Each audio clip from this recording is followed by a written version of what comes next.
मुझे लगता है सारा देश उस क्लिप को देख चुका है। वो मेरा मंच नहीं था। मैं भी चाहता तो मैं कुछ अपनी निजी बातें कर सकता था, कि मैंने उस माहौल को और आगे बिगड़ने नहीं दिया। ऐसा माहौल ज़रूर बन रहा है कि एक पत्रकार के ऊपर ऐसा दबाव पहले से ही बना दिया जाए कि वो आगे अगली बार चल के ये सवाल पूछे ही नहीं। ईरानी से बेइज्जत होने के बाद सुधीर चौधरी ने पूरे मुद्दे पर चुप्पी साध ली थी, लेकिन अब पूरे मामले पर सुधीर चौधरी ने अपना पक्ष रखा है और स्मृति ईरानी को जवाब दिया है। सुधीर चौधरी ने भाजपा के उस एजेंडे पर भी कड़ा प्रहार किया कि कैसे भाजपा सवालों से डरती है, इसलिए वो ऐसा दबाव बना देती है ताकि कोई उससे सवाल न पूछ सके, उससे अपनी ट्रोलिंग याद आ जाए। सुधीर चौधरी ने कहा कि विवाद खड़ा करना बहुत आसान है, लेकिन सच सुनने की हिम्मत भी होनी चाहिए। नमस्कार, आदाब, आप देख रहे खबर अड्डा और मैं हूं आपके साथ सुम्बुलीरम। जिस तरह से आज तक के मंच पर स्मृति ईरानी ने सुधीर चौधरी को जलील किया था, सुधीर चौधरी को जेल की याद दिलाकर देश के सामने उसके इतिहास की पोल खोल दी थी, लेकिन उस पूरे मामले पर अब तक सुधीर चौधरी का कोई स्पष्ट बयान नहीं आया था। लेकिन अब सुधीर ने पूरे मामले पर अपना मुंह खोला है। ऐसा लगता है सुधीर चौधरी स्मृति ईरानी द्वारा की गई अपनी बेइज्जती भूले नहीं है, क्योंकि कई दिनों तक स्मृति ईरानी द्वारा सुधीर चौधरी को बेइज्जत किया जाना सोशल मीडिया पर ट्रेंड करता रहा। सुधीर चौधरी की खूब फजीहत हुई थी, लेकिन अब सुधीर ने समाचार फॉर मीडिया को पूरे 1 घंटे का इंटरव्यू दिया है और खुलकर स्मृति ईरानी को जवाब देने की कोशिश की है। लेकिन यह सब करने के चक्कर में सुधीर भाजपा के साथ मोदी और शाह को भी बेनकाब कर दिया।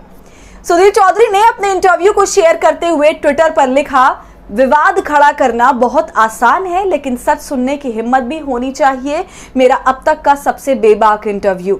उम्मीद है इसके बाद स्थिति स्पष्ट होगी। भले ही सुधीर चौधरी ने स्मृति ईरानी का नाम नहीं लिया, लेकिन सुधीर ने ये लाइनें किसके लिए लिखी हैं वो किसी से छुपा हुआ नहीं है। जब उस इंटरव्यू में सुधीर चौधरी से स्मृति ईरानी विवाद पर सवाल पूछा गया तो सुधीर चौधरी ने कहा कि एक एंकर के तौर पर आपके पास ट्रेनिंग होनी चाहिए कि आपका गेस्ट ऐसा सवाल करे तो आपको पता होना चाहिए उस समय पर कुश्ती का मैदान नहीं बनाना चाहिए। वो मेरा मंच नहीं था, एक चैनल का मंच था। एक प्रोफेशनल एंकर यही सोचेगा कि पूरी बातचीत डिरेल ना होकर मुद्दे पर रहे।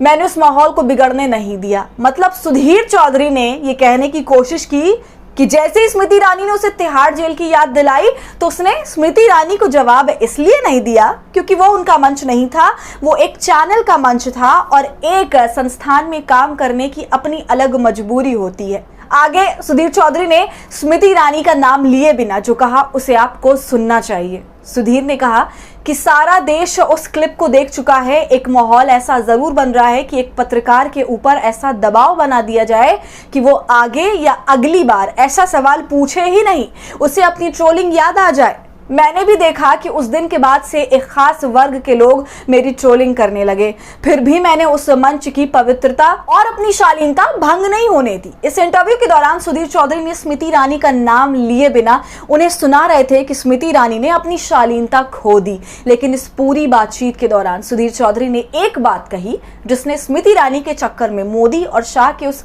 सच को देश के सामने बेनकाब कर दिया, क्योंकि सुधीर कह रहा है कि इस देश में एक ऐसा माहौल बनाया दिया गया और पत्रकार के ऊपर ऐसा दबाव बनाया जाता है कि वो सवाल ना पूछ सके। अगर किसी ने सवाल पूछने की हिम्मत की तो उसे बेइज्जत किया जाता है और जलील करने का कोई भी मौका नहीं छोड़ा जाता है। और ये सब बातें आखिर सुधीर किसके लिए कह रहे हैं, क्योंकि वो बात किसी से छुपी हुई नहीं है। जब सुधीर चौधरी तिहाड़ जेल गए तब भी उसकी उतनी चर्चा नहीं हुई थी जितनी स्मृति ईरानी ने जेल के इतिहास की याद दिलाकर सुधीर चौधरी को बेइज्जत किया उसकी चर्चा हुई। एक बात तो साफ है कि इतने दिनों बाद भी अगर सुधीर चौधरी अपनी उस जलालत वाले दिन को याद कर रहे हैं तो इस बात से अंदाजा लगाया जा सकता है कि कैसे स्मृति ने सुधीर की नींद हराम कर दी है।